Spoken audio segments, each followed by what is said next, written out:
할렐루야. 네. 여러분 지난 한 주간도 하나님의 은혜로 승리하셨을 줄로 믿습니다.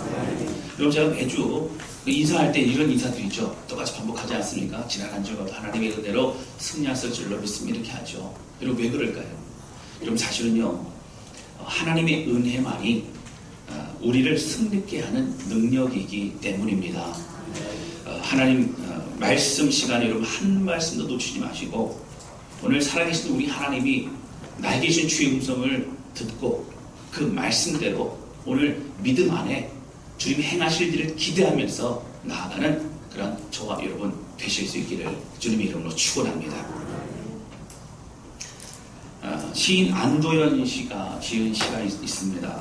너에게 묻는다 라고 하는 시가 있는데요, 그 시에 두 줄만 제가 읽어드릴게요. 연탄재 함부로 발로 차지 마라. 너는 누구에게 한 번이라도 뜨거운 사람이었느냐. 이런 내용입니다. 짧죠. 네. 여러분 다 타버린 연탄재는요 초라해 보입니다. 그래서 지나가는 사람들이 발로 차고 뭉개버리기도 하죠. 여러분 지금은 뭐 연탄재를 볼 수가 없어요. 사실은 어렵죠. 그러나 아직도 연탄 떼는 사람 많이 있습니다. 한 20년, 30년 전만 해도 참 많은 사람들이 연탄을 그렇게 연료로 쓰고 있었죠. 여러분 사실 연탄은요 엄청나게 뜨거웠던 시간이 있었습니다. 활활 타오르던 그런 시간이 있었습니다. 바로 그런 연탄이었다는 거예요. 뜨거운 사랑을 해본 사람이 아니라면 함부로 무시해서 발로 차서는 안 된다고 뭐 그런 얘기입니다. 여러분 사실 우리가 웃어 넘길 수 있는 것이지만 여러분 이 세상의 가장 큰 힘은요 그 어떤 물리적인 힘이 아닙니다. 여러분 가장 큰 힘은요 바로 사랑의 힘입니다. 사람을 변화시키는 거는요 여러분 억지로 위협해서 변화시킬 수 없습니다. 정말 사람을 변화시키는 거는 바로 그 사람이 나를 사랑한다는 것, 그 사람이 나를 믿어준다는 것, 그 사람이 나와 함께 한다는 것을 알 때에 우리는 변화될 수 있다고 하는 것입니다. 여러분 기독교의 신앙생활도 마찬가지입니다. 기독교의 신앙생활은 여러분 열심히 먼저가 아닙니다. 기독교의 신앙생활은 헌신과 봉사 그리고 사명이 먼저가 아닙니다. 기독교의 신앙생활의 근본은 바로 하나님의 사랑으로부터 시작합니다. 한 영혼을 사랑하시고 그 영혼을 위해서 이 땅에 아들을 보내주신 그 사랑을 우리는 십자가의 사랑을 통해서 확인했습니다. 그리고 그 사랑이 무엇인지를 우리가 깨달아가기 시작합니다. 여러분 그런데요, 그 영혼을 향하신 하나님의 사랑, 영혼 한 영을 위한 하나님의 사랑, 바로 그 한 영혼이 바로 나 자신에 대한 사랑을 깨달을 때에 오늘 우리가 우리 인생이 변화되고 바뀌게 되는 줄로 믿습니다. 여러분 그러면 이제는 그 주님을 위해 살아가는 인생이 됩니다. 그리고 주시는 기쁨과 감격과 감사로 또 우리에게 주신 그 말씀의 믿음을 통해서 하나님이 행하실 일들을 기대하며 바라볼 수 있게 된다라고 하는 것입니다. 누가복음 15장 14절에 보면 이런 내용이 있습니다. 너희 중에 어떤 사람이 양 100마리가 있는데 그중 하나를 잃으면 99마리를 들여두고 그 잃은 것을 찾아내기까지 찾아다니지 아니하겠느냐. 이런 그렇습니다. 이것이 우리 하나님 아버지의 마음입니다. 우리를 포기하지 않으시는 그 사랑의 마음입니다. 여러분 그 잃어버린 한 마리는요 어쩔 수 없다가 아닙니다. 어딘가의 구렁텅이에 빠져서 이제 목숨이 다해가는 그것을 내버려둘 수 없는 주님의 마음이라고 하는 겁니다. 오늘 저는 예수님의 12제자 중에서요, 여러분 제자 중에 가장 많은 성경을 집필한 사람이 누구냐? 바로 사도 요한입니다. 12제자 중에서 가장 많은 성경을 집필한 사도 요한에 대해 말씀을 나눌 텐데요, 요한 사도가 쓴 이 성경의 내용을 우리가 함축하고 우리 앞줄기에 집어넣어서 함축한다면 여러분 한 단어로 말한다면 뭐가 나오냐면 사랑이라는 단어가 나옵니다. 요한 사도는요 모든 것을 사랑으로 표현하고 또 사랑을 가지고 이제 해석하고 사랑으로 그렇게 모든 것을 이제 나타내주고 있는 것을 볼 수 있습니다. 여러분 이것은요 그 누구보다도 바로 요한 사도가 예수님의 사랑을 가장 많이 느끼고 누렸던 제자였기 때문입니다.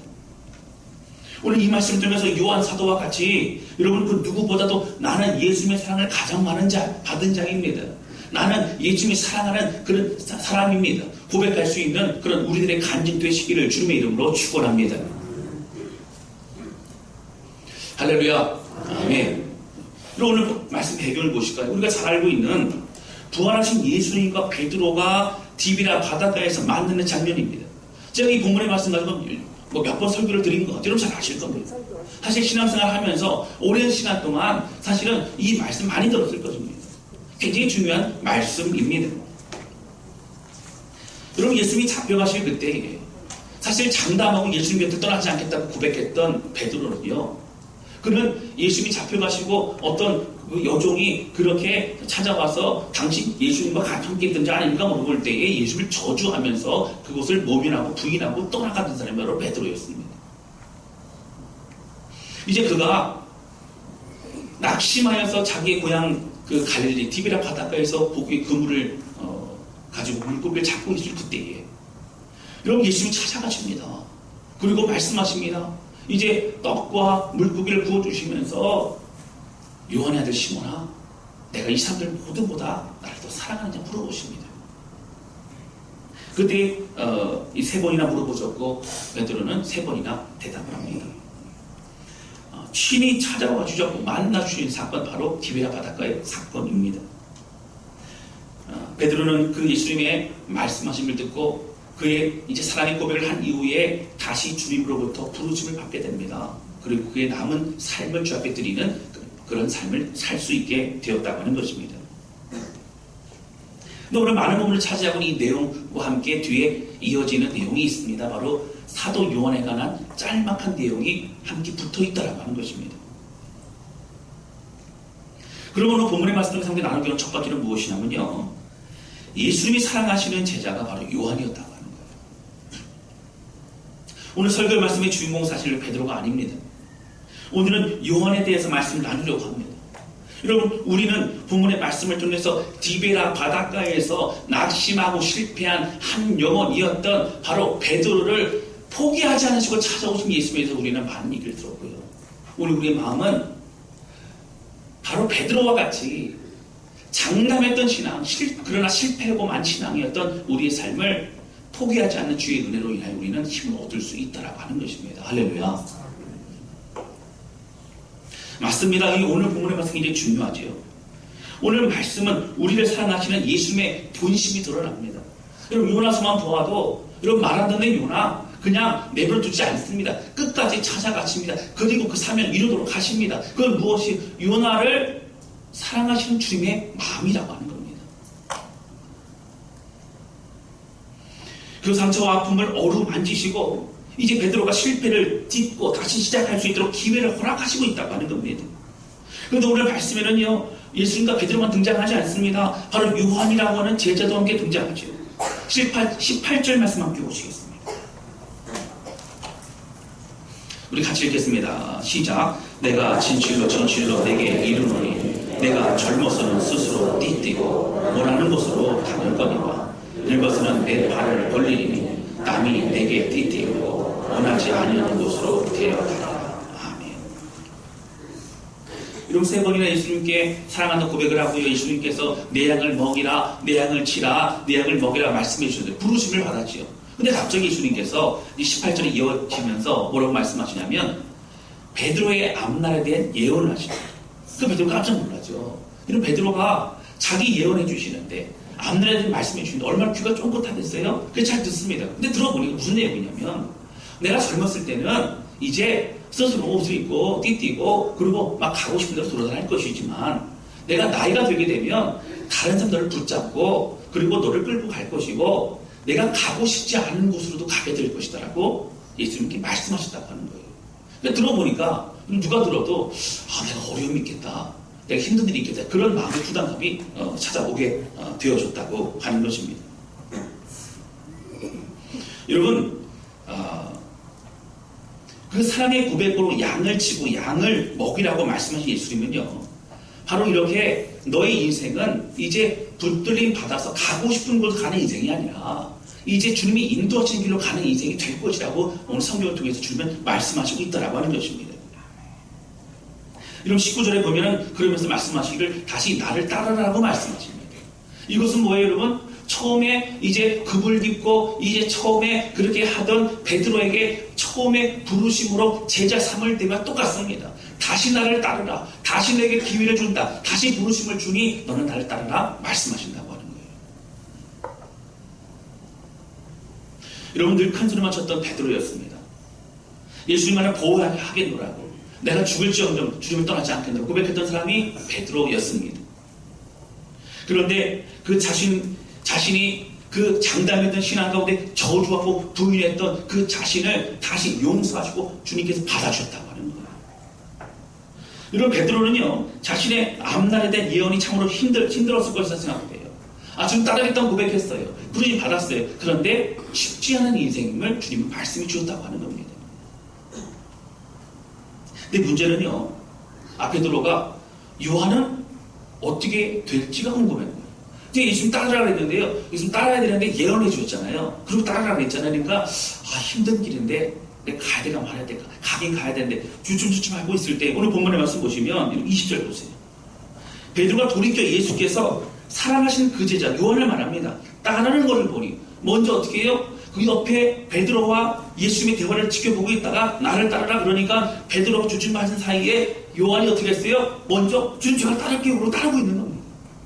그걸 보면서 베드로가 어떻게 해요? 저는 그런데 지금 주님 따르겠다고 나서고 있는 요한은 앞으로 어떻게 됩니까? 라고 궁금합니다. 그래서 말씀 보시면 21절 보세요. 이에 베드로가 그를 보고 예수께 여짜오되 주님 이 사람은 어떻게 되겠사옵나이까? 그러니까 베드로가 말하죠. 요한은 앞으로 어떻게 되겠습니까? 요한도 좀 예언해 주십시오. 이렇게 얘기를 합니다. 그 뒤 내용은 이런 겁니다. 너는 요한 신경 쓰지 말고 네가 가야 될 길만 가면 된다. 요한은 나중에 내가 알아서 할 거다. 그런 내용이 내 뒤에 나오게 되죠. 여러분 그런데요. 오늘 본문의 말씀 보시면 바로 중요한 것이 바로 20절입니다. 여러분 요한복음은 저자가 누구죠? 누가 쓴 거예요? 요한이 쓴 복음이 요한복음입니다. 그러니까 사실은 요한이 쓴 요한복음을 그 안에 있는 많은 사람들이 이름을 나열하고 있는데 자기를 나열할 때 이름을 쓰지 않습니다.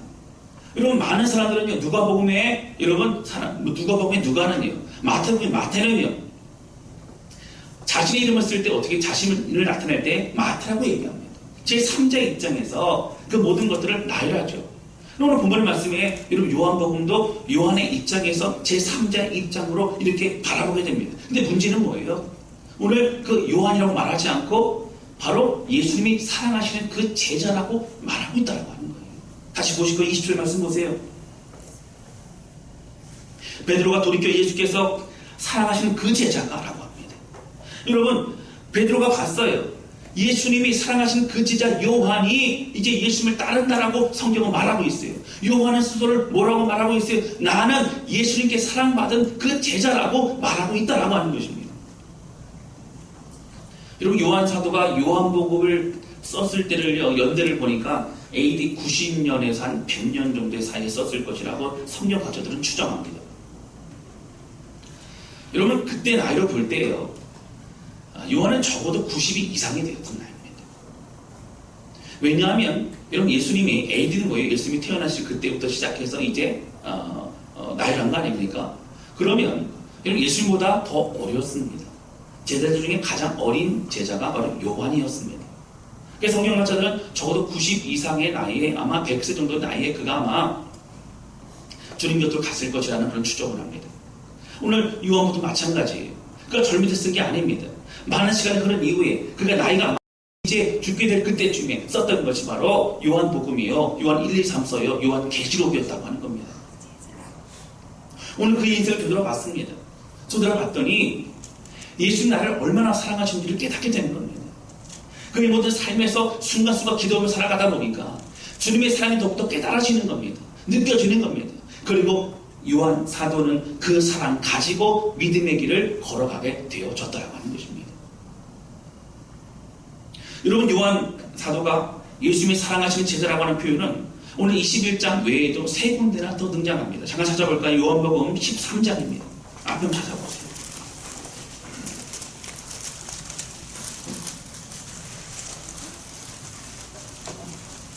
요한복음 13장 23절입니다. 여러분 이때는요 예수님이 최고의 만찬, 마지막 만찬을 제자들과 함께 나누실 때입니다. 그때 여러분 가룟 유다가 이제 배신을 하게 되고 이제 그를 잡혀가게끔 예수님 잡혀가게끔 하는 그런 장면이 나오게 됩니다. 근데 그런 가운데 23절 보세요. 뭐라고 얘기하죠? 23절 같이 읽겠습니다. 시작. 예수의 제자 중 하나 곧 그가 사랑하시는 자가 예수의 품에 의지하여 누웠는지라. 아멘. 여러분 예수의 품에 누워서 그가 먹고 있어요. 여러분 마지막 그 장면이 뭐예요? 마지막 만찬이 뭐예요? 함께 식사를 하는 겁니다. 함께 식사를 하는 데에 여러분 나중에 제가 좀 말씀드리겠지만 유대인들의 그 식사는 여러분 어떤 것이 있냐면 이 식탁에서 우리가 최고의 만찬 모집 식탁에서 이게 있지 않습니까? 이렇게 뭐 의자에 앉아서 식탁에서 먹는 게 아니고 사실은 주로 유대인들이 먹었던 그런 것은 무엇이냐면 그 카펫을 깔습니다. 카펫을 깔고요. 그 바닥에다가 이렇게 이제 그 음식을 놓는 거예요. 그러니까 쭉 둘러 앉아요. 그리고 자세가 어떠냐면 이게 바로 앉아가지고 먹는 것이 아니라 반쯤 기울여서 비스듬히 눕습니다. 그래서 여러분들이 집에서 영화를 보거나 뭔가를 볼 때 편안하게 눕는 그 모습으로 이렇게 누워서 그게 유대인들의 보통 함께 음식을 나눠 먹고 이렇게 교제할 때 있었던 모습이에요. 그런데 이렇게 한쪽으로 기대서 하다 보니까 어깨도 아프고 이게 아프잖아요. 그래서 주로 어떻게 했냐면 옆에 사람이 기대서 이렇게 사진을 하게 됩니다. 이게 보면은 여러분 그림들을 보시게 되면 기대서 있는 모습이 많이 있어요. 근데 유일하게 예수님께 감히 기대서 있은 사람이 한 명 있어요. 누구냐? 바로 요한이라고 하는 거예요. 요한은 제자들 12명 중에 가장 어렸습니다. 그리고 그는 스스럼이 없었어요. 예수님께 이렇게 기대합니다. 여러분 그리고 사실 오늘 본문의 말씀 여기 읽었던 거 보세요. 심각한 분위기예요. 무슨 분위기? 예수님께서 누군가 나를 배신할 것이라. 그러면서 그런데 비스듬히 누구고 뭐라 그래요? 그자가 누구니까 이렇게 말을 하고 있는 사실 철없는 요한의 모습을 볼 수 있다고 하는 것이죠. 그는 나중에 나이가 들었을 때 이 장면을 뭐라고 표현하죠? 예수님께서 사랑하신 그 제자가라고 자신을 표현하고 있다고 하는 것입니다. 자, 뒤에 19장 보세요.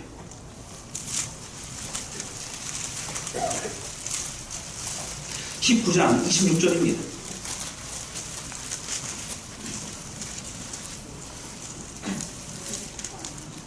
우리 같이 읽겠습니다. 19장 26절 우리 시작. 예수께서 자기의 어머니와 사랑하는 제자가 곁에 서 있는 것을 보시고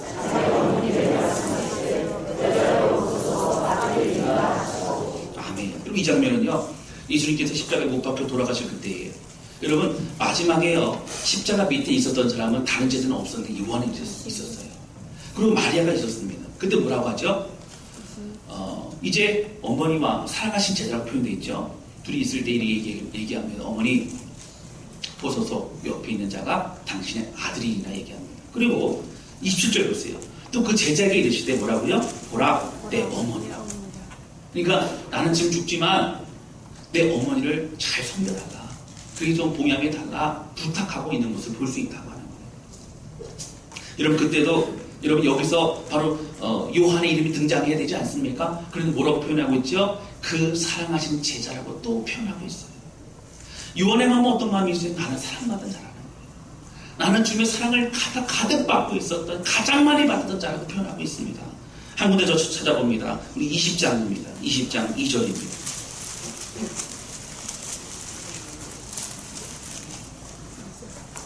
우리 같이 읽겠습니다. 시작.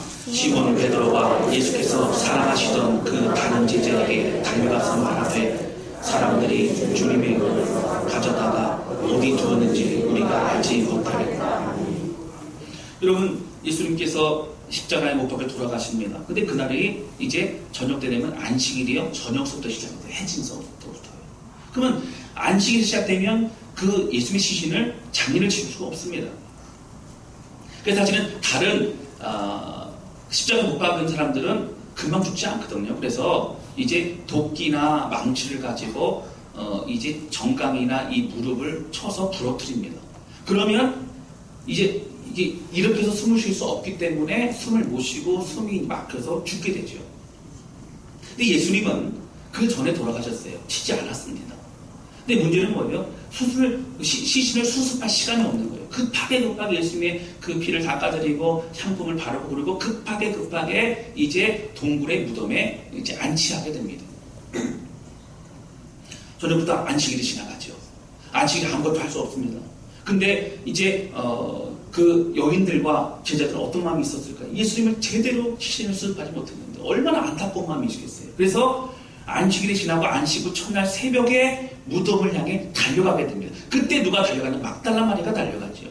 오늘 1절에 나옵니다. 막달라 마리가 달려갔더니 이러면 무덤에 그 돌은 이제 문은 열려져 있고 시신이 없는 겁니다. 그때에 그가 슬피 울 때에 그 천사들이 얘기하죠. 그 시신이 없는 걸 두려워하지 말라 얘기합니다. 그가 막 달려가서 제자들에게 말하죠. 베드로와 요한이 와서 이 장면이 나오고 있어요. 근데 요한을 뭐라고 표현한다고요? 예수님이 사랑하시는 그 제자라고 표현하고 있다라고 하는 것이죠. 사랑하는 성도 여러분, 오늘 본문의 말씀 21장까지 합쳐서 네 군데에서 예수님이 사랑하시는 제자라고 요한 자신을 표현합니다. 이건 왜 그랬을까요? 요한의 인생에 있어서 예수님의 사랑 때문에 그냥 살았어요. 지나고 보니까 묵상할수록 사역을 하면 할수록 그 기도를 하면 할수록 그가 말씀을 바라볼수록 주님의 사랑이 더욱더 크게 느껴졌다는 거예요.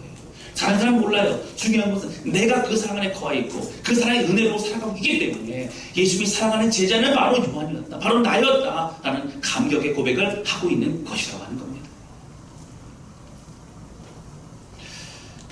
사랑하는 성도 여러분, 오늘 우리 마음 가운데요, 이런 요한과 같은 주의 사랑으로 가득 차서 내가 그 누구보다도 주님의 사랑을 받은 자입니다. 내가 누구보다도 그 사랑 가득한 자입니다. 내가 누구보다도 그 사랑을 더 사모하는 자입니다. 여러분 고백하는 저와 여러분 되실 수 있기를 주님의 이름으로 축원합니다. 여러분 그 요한복음 15장 17절에 이런 내용이 나옵니다. 제가 좀 읽어드릴게요. 요한복음 15장 17절입니다. 내가 이것을 너희에게 명함은 너희가 서로 사랑하게 하려 함이로라 라고 하는 겁니다. 여러분 이것을 명한다는 것은 말씀을 가르쳐주고 그리고 여러분 요한복음을 쓴 이유가 뭐라고요? 서로 사랑하게 한다는 거예요. 어떤 사랑이요? 받은 사랑 가지고 그 사랑 서로 함께 나누게 하기 위해서 그렇게 한다라고 하는 얘기입니다. 요한복음을 쓴 이유도 하나님의 사랑을 깨닫고 서로 사랑하게 하기 위함입니다. 요한 사도는 사랑이 너무나 중요했습니다. 여러분 요한 사도가 쓴 그런 성경을 통해 수많은 그리스도인들이 예수님의 사랑의 깊이와 또 은혜와 그 놀라운 표현들과 비밀들을 깨달아갑니다. 여러분 사랑을 깨달은 자가 그 사랑을 표현해 주기 때문에 그 사랑을 통하여 우리가 또 알아가는 겁니다. 여러분 요한 1, 2, 3서에 보면요, 거기 보게 되어지면 사랑에 대한 너무나 많은 내용들이 나와요. 다 사랑이에요. 집에서 한번 보시면요 다 사랑에 대한 내용들만 나옵니다.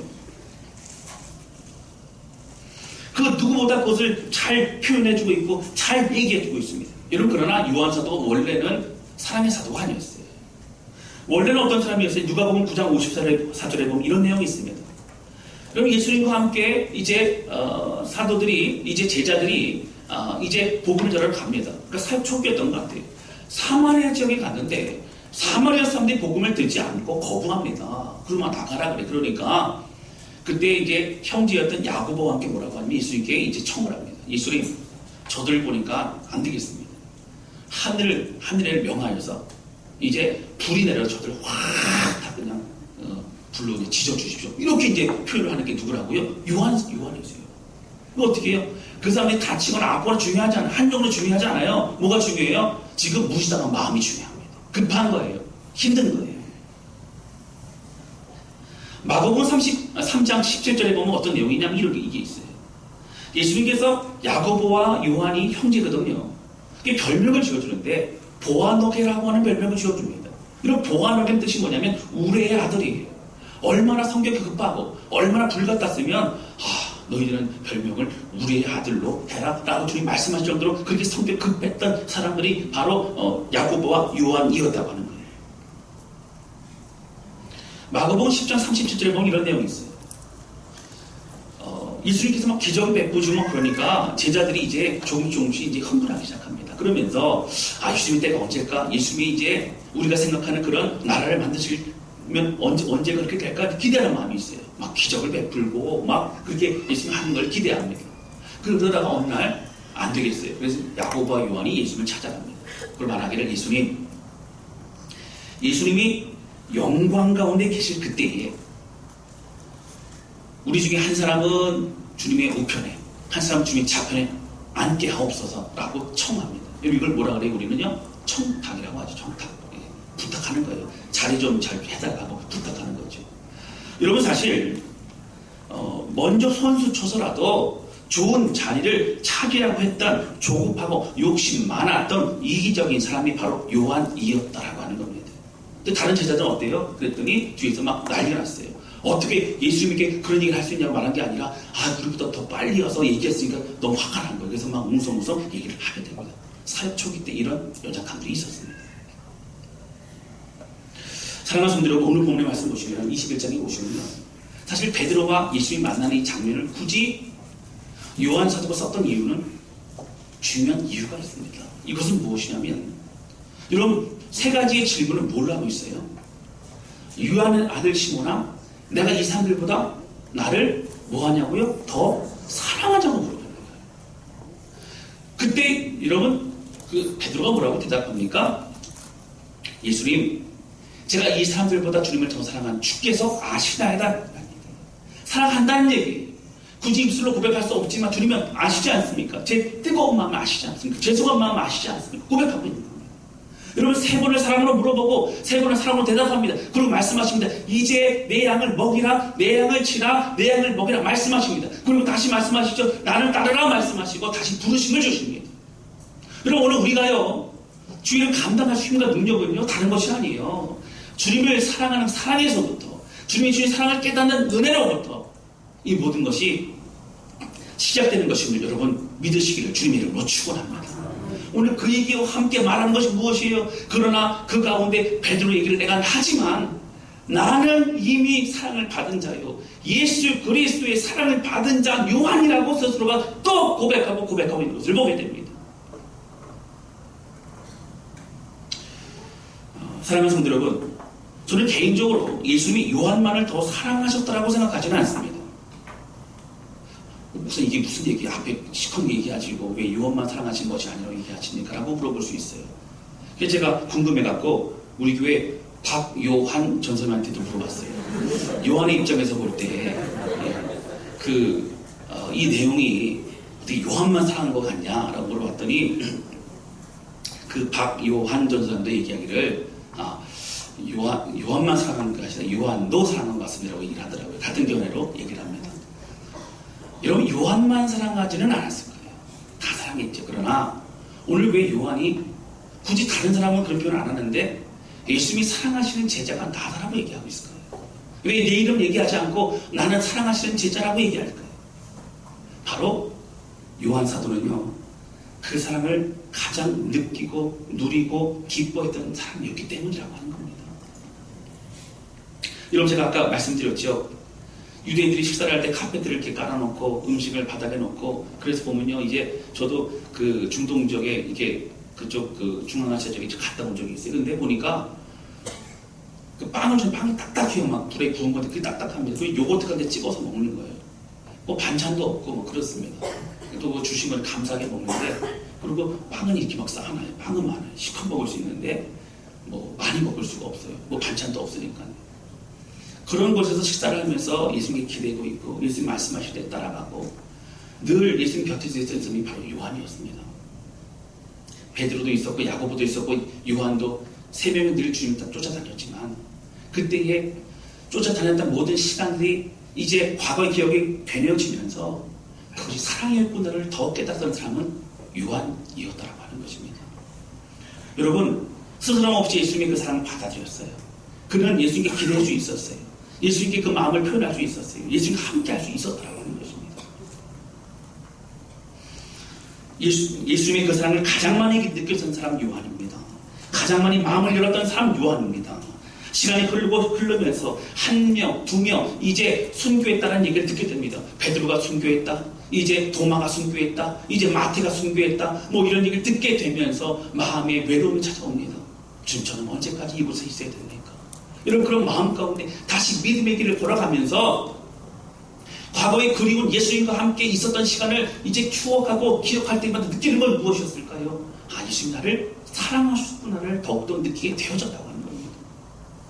그리고 어떤 분은 그럴 수 있어요. 혹시나 요한은 주여서는 오래오래 살게 없어서 기도를 많이 해갖고 응답받아서 아마 90대 100세까지 산 거 아닌가 이럴 수 있어요. 이런 그렇지 않아요. 그럼 요한의 마음을 알 수 있는 것이 바로 요한계시록 맨 마지막입니다. 맨 마지막 보면 뭐가 있냐면요. 이런 고백을 하죠. 마라나타, 주 예수여 어서 오시옵소서 고백합니다. 주님 조금만 늦게 오세요. 아직 못해본 게 많아라고 하지 않는 거예요. 주님 어떻게든 빨리 오세요. 힘들고 어렵지만 그리고 이곳에 사역을 하지만 저는 주님을 보고 싶습니다. 주님과 함께하고 싶습니다. 그런 고백을 하고 있다고 하는 거예요. 여러분, 요한에서 가장 중요한 것은 주님이었어요. 요한에서 가장 큰 힘은 뭐였어요? 주님의 그 사랑이었다고 하는 것입니다. 사랑하는 성도 여러분, 오늘 우리의 마음 가운데요, 여러분 그 주님의 그 사랑을 더 마음껏 받아들이고 마음을 열고 마음껏 누리고 마음껏 경험하시기를 주님의 이름으로 축원합니다. 여러분, 사도 바울은요 이 요한의 사랑이라고 하는 개념의 이 부분을 또 어떻게 표현했을까요? 사실은 사도 바울도 감격이 있었습니다. 이 질문드립니다. 어떤 표현을 했을까요? 할렐루야. 아시는데 표현을 안 하시는데 여러분, 사도 바울은 어떻게 표현하면 은혜라고 표현을 합니다. 그래서 사도 바울의 그 서신에 보면 은혜라는 단어가 굉장히 많이 나오죠. 이 은혜를 카라라고 합니다. 근데 이 은혜를 어떻게 표현하냐면요, 나의 나된 것은 뭐라고요? 하나님의 은혜라라고 합니다. 여러분, 은혜와 평강이 너에게 있을지어다. 은혜가 너에게 가득 차고 넘치기를 원하노라. 여러분, 은혜라고 계속 좀 표현하고 있다고 하는 거예요. 사랑하는 성도 여러분, 오늘 예수님의 사랑과 그 은혜 때문에 이 땅에 살아가는 우리의 삶이요, 여러분 외롭거나 힘들거나 지치는 삶이 아니라 오늘 감격 가운데 여러분 자부심으로 감격으로 예수님이 사랑하시는 제자 나 유현석, 예수님이 사랑하는 제자 나 누구누구 이런 고백할 수 있는 우리의 고백과 간증이 되실 수 있기를 주님의 이름으로 축원합니다. 여러분, 정말 그 사랑을 깨달아 간다면 우리 마음이 뜨거워집니다. 여러분, 내가 먼저 뜨거워지고 그 사랑으로 충만해지면 가만히 있을 수가 없습니다. 영혼을 살리는 데 집중하게 됩니다. 그것이 일을 시키지 않아도 나아가게 됩니다. 이런 봉사와 섬김이요, 억지로 하는 것 아니에요. 은혜 받으면 하게 됩니다. 어떻게 하든 주 일을 하고 싶어집니다. 소원하게 됩니다. 마음의 열정을 가지고 섬기게 됩니다. 그리고 기도하지 말라도 기도하게 됩니다. 여러분, 예배를 사모하게 됩니다. 사랑하는 성도 여러분, 그 예수 그리스도의 나를 향한 그 사랑을 날마다 말씀을 통해 기도를 통해 우리의 모든 삶을 통해 더욱더 깨달아가는 우리 모두가 되실 수 있기를 주님의 이름으로 축원합니다. 우리를 포기하지 않으시는 놀라운 그 사랑 예수 그리스도, 그 주님을 바라보면서 오늘 우리가 끝까지 주기를 걸어가는 우리 모두가 되실 수 있기를 바랍니다. 두 번째 나누기 원하는 것은요, 이제는 주님이 이끄신 대로 가야 된다고 하는 거예요. 오늘 본문에 가서 18절에 보시면 아까 베드로에 대한 예언이 나오지 않습니까? 여러분, 18절 다시 한번 읽어볼까요? 18절 우리 같이 읽겠습니다. 시작. 내가 진실로 내게 이르노니 내가 젊어서는 스스로 띠띠고 원하는 곳으로 다녔거니와 늙어서는 내 팔을 벌리니 남이 내게 띠띠고 원하지 않는 곳으로 데려가리라. 아멘. 여러분, 이 말씀을 해석을 해놨어요. 19절 보세요. 이 말씀을 하시면 베드로가 어떠한 죽음으로 하나님께 영광을 돌릴 것을 가리키심이라 라고 나옵니다. 이런 베드로가 순교합니다. 베드로가 이제 그가 젊을 때에 사실은 나이가 많지 않죠. 그때 그가 순교하게 되죠. 순교했던 베드로가 그의 인생의 나머지 그렇게 된다는 주님 말씀하십니다. 여러분, 그런데요, 이 베드로의 순교, 그리고 이제 그가 나이 들어서 그가 이제 결박되어서 그가 팔을 벌리고 이제 십자가에 죽게 되는 그런 모습을 예언할 뿐만 아니라 또 성경에서도 많은 부분은 또 어떻게 해석을 하냐면요, 예수님 만나기 전에 철없던 시절에는 젊은 시절에는 예수를 쫓아다닌다고 했으면서 마음을 딴 대로 자기 하고 싶은 대로 다 했던 베드로였다는 거예요. 여러분, 예수님이요 바로 베드로와 함께 하셨습니다. 그럼 베드로는 부활의 주를 만나고 성령 받기 이전에는 사실 예수의 마음을 잘 모르던 사람이었다고 하는 거예요. 이제 그는 자기가 가고 싶었던 곳으로 갔던 인생, 자기가 하고 싶었던 것을 했던 인생이 바뀌어지고 달라졌습니다. 이제 다른 사람이 끌고 가는 인생이 되어졌습니다. 다른 사람을 위해 살아가는 인생이 되어졌습니다. 주님이 이끄시는 그곳으로 가는 인생이 되어졌습니다. 내가 하고 싶은 것이 아니라 주님이 원하시고 하는 인생으로 바뀌어진 사람이 되어졌다고 하는 거예요. 할렐루야. 이것을 우리는 십자가의 길이라고 우리는 말할 수 있습니다. 사랑하는 성도 여러분, 십자가의 길은 다른 사람이 가는 길이 아닙니다. 십자가의 길은 우리가 가야 될 길입니다. 십자가의 길은 우리가 우리 자신을 부인하고 그리고 우리가 짊어지고 우리가 그게 함께 나아가야 될 우리의 길임을 여러분 믿으시길 바랍니다. 사랑하는 성도 여러분, 오늘 우리가 그동안은 내가 하고 싶은 걸 하는 게 문제였어요. 내가 가고 싶은 곳으로 가는 것 자체가 문제였어요. 우리는 내 생각대로 움직였다고 하는 거예요. 이제는 내가 맡겨야 됩니다. 주님이 원하신 대로 여러분 나아가는 우리의 삶이 되시기를 기도합니다. 여러분, 주님이 원하시는 것을 행하고 섬기고 순종하는 우리의 삶이 되시기를 주님의 이름으로 축원합니다. 그것이 우리의 삶이 되어야 돼요. 이제 바뀌어야 됩니다. 사랑을 아는 자는, 은혜를 아는 자는 이제 그렇게 할 수 있다는 거예요. 사도 요한은 그 얘기를 하는 겁니다. 사랑을 알았기 때문에 그는 끝까지 갈 수 있었다는 거예요. 왜냐하면 힘들고 어려웠어도 그는 끝까지 갈 수 있었다는 겁니다. 오늘 우리의 삶을 되돌아보면서 예수님이 기뻐하시는 그 길, 십자가의 길로 여러분 우리 모두가 가야 됩니다. 여러분 십자가의 길 두려우십니까? 여러분 걱정 근심이 되십니까? 아니에요. 여러분 십자가의 길은 행복한 길이에요. 할렐루야. 할렐루야. 네. 여러분 믿으셔야 돼요. 막막하지 않습니다. 왜냐하면 여러분 십자가의 길 가다가 때는 고난도 있을 수 있어요. 어려움이 있을 수 있어요. 방해 있을 수 있어요. 그러나 여러분 잘 기억하시기 바랍니다. 그 어려움과 방해보다 우리 주님이 더 크신 하나님이심을 믿으시기를 주님의 이름으로 축원합니다. 여러분 우리가 당하는 어려움과 두려움보다도 낙심보다도 주님 허락하시는 믿음이 더 큰 은혜로 우리까지 다가오게 됨을 여러분 믿으시기를 주님의 이름으로 축원합니다. 주님 우리를 승리케 하십니다. 말씀 정리합니다. 여러분 우리의 삶 가운데요, 오늘 예수님이 사랑하시는 그 제자가 바로 우리 자신을 고백할 수 있기를 주님의 이름으로 축원합니다. 나는 좀 사랑받은 자입니다. 그리고 평생 이 고백할 수 있는, 간증할 수 있는 그런 우리 삶으로 나아가시기를 기도합니다. 여러분 그리고 이제는 내가 가고 싶은 대로 가고 내가 하고 싶은 거 했던, 내가 하고 싶은 말을 했던 오늘 우리 삶이 달라져서 이제는 주님의 은혜로 내가 가야 될 곳으로 가고 내가 해야 될 행동들을 하고 내가 해야 될 섬김과 해야 될 말을로 주 앞에 마음을 드리는 그런 우리 모두가 되어야 됩니다. 이거 주님이 기뻐하시는 길입니다. 우리가 해야 될 길입니다. 여러분 기억하시고 여러분 우리가 열정과 목마름으로 주 앞에 기도하며 마음을 드리는 우리 모두 되실 수 있기를 주님의 이름으로 축원합니다. 이 시간에 아침 찬양 좀 드리도록 하겠습니다.